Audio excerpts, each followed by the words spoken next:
दोस्तों, आपका स्वागत है। जम्मू कश्मीर डीडीसी चुनाव बीजेपी सबसे बड़ी पार्टी बनी।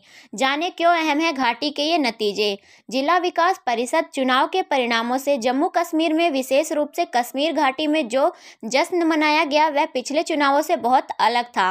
पिछले चुनाव परिणाम यहां धांधली और आलोचना के रूप में जाने जाते थे। जम्मू कश्मीर में अब बदलाव साफ देखने को मिल रहा है।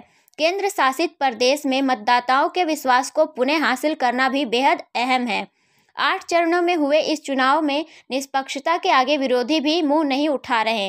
एक वक्त था जब पाकिस्तान के खिलाफ क्रिकेट मैच में भारत की हार पर कश्मीर की सड़कों पर जश्न मनाया जाता था, लेकिन डीडीसी चुनाव में मतदाताओं की भागीदारी ने इसके उल्ट घाटी की तस्वीर पेश की है। घाटी के चुनाव के परिणाम को People's Alliance for Gupkar Declaration ने बखूबी स्वीकार किया। इसका सीधा सा मतलब है कि सभी जमीनी स्तर पर लोकतंत्र की चाह रखते हैं।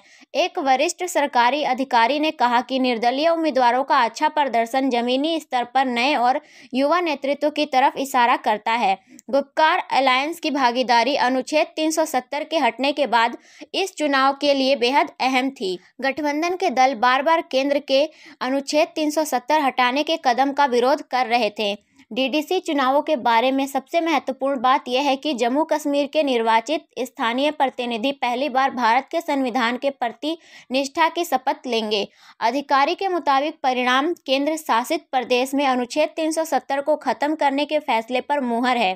गृह मंत्रालय को एक अधिकारी ने कहा कि डीडीसी चुनावों को सही तरीके से कराए जाने के बाद अच्छी मतदाता भागीदारी से राज्य में जल्द से जल्द विधानसभा चुनाव कराने के लिए उत्साह पैदा हुआ है। डीडीसी चुनावों में 2019 लोकसभा चुनाव के साथ साथ पंचायत चुनाव की तुलना में कई कम मतदाता वाले क्षेत्रों में उच्च भागीदारी देखी गई। मिसाल के तौर पर श्रीनगर में 35.3% वोट पड़े। 2019 लोकसभा चुनाव में यहां महज 7.9% हुआ था। 2018 के पंचायत चुनाव में भी यहां 14.15% वोट ही पड़े थे। सबसे चौंकाने वाली बात यह है कि इन चुनावों में बीजेपी सबसे बड़ी पार्टी बनकर उभरी है। 2018 के पंचायत चुनाव में अवंतीपुरा में 0.4%, जबकि 2019 लोकसभा चुनाव में 3% मतदान हुआ था, लेकिन इस बार यहाँ 9.9% वोटिंग देखी गई। अनंतनाग में 24.9% मतदान हुआ, जबकि 2018 के लोकसभा चुनाव में यहां 9.3%, जबकि 2019 लोकसभा चुनाव में यहां 13.8% वोटिंग हुई थी। 370 हटने के बाद घाटी में पहली दफा हुए चुनाव के परिणाम हैरान करने वाले हैं।